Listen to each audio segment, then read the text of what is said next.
కుమారి. ఇవాళ మా ఇంట్లో నవరాత్రి రెండో రోజు పూజ. భర్గో దేవస్య ధీమహి ధియో యో నః ప్రచోదయాత్. చూస్తున్నారు కానీ మా నాని ఛానల్ ని లైక్, షేర్ అండ్ సబ్స్క్రైబ్ మాత్రం చేయండి.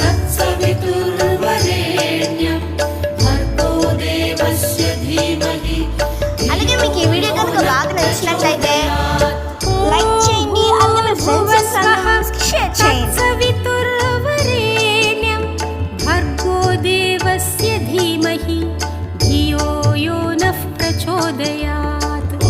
మీరు ఎక్కువ సబ్స్క్రైబర్స్ తెప్పిస్తే మా నాని ఛానల్ నేను మంచి మాటలు చెప్పిస్తాను.